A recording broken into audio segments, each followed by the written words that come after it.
Hi friends, welcome to my channel.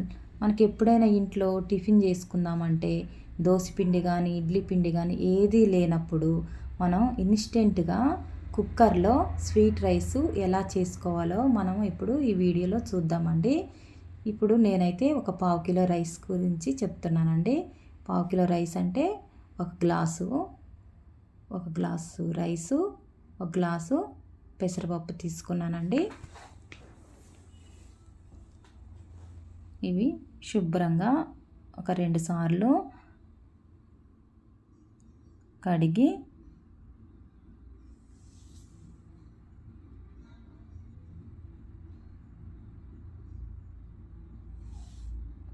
కడిగిన తర్వాత ఒక గ్లాసు సగ్గుబియ్యం వేసుకున్నానండి.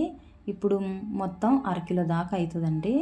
అరకిలోకి మనం 4 గ్లాసులు వాటర్ పోసుకోవాలండి. వాటర్ పోసుకున్న తర్వాత కుక్కర్ మూత పెట్టుకొని స్టవ్ ఆన్ చేసి స్టవ్ మీద పెట్టుకోవాలండి. పెట్టుకున్న తర్వాత ఒక 3 విజిల్లు వచ్చిన తర్వాత స్టవ్ ఆఫ్ చేసుకోవాలండి.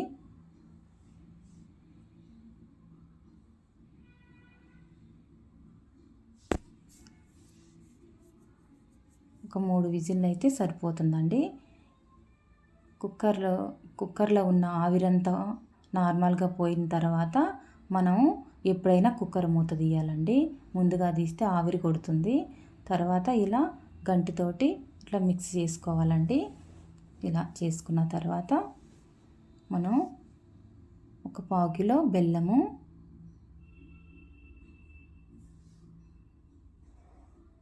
కొంచెం 4-5 ఇలాచీలు, కొంచెం అంత సాల్ట్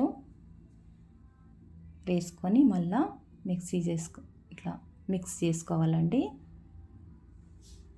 ఇలా మిక్స్ చేసుకున్న తర్వాత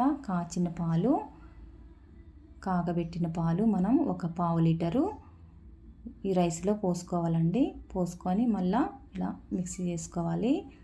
మళ్ళీ ఇంకా వేడి చేయని అవసరం లేదండి. మళ్ళీ ఉడికించని అవసరం లేదండి. ఎందుకంటే కాగబెట్టిన పాలే కాబట్టి ఇంకా డైరెక్ట్గా మనం తినేయచ్చండి. అంతేనండి, చాలా సింపుల్గా మనకి ఇంట్లో ఏం లేనప్పుడు ఇలా చేసుకొని పిల్లలకు పెడితే చాలా బాగుంటుందండి. మీకు నచ్చితే లైక్ చేయండి, షేర్ చేయండి.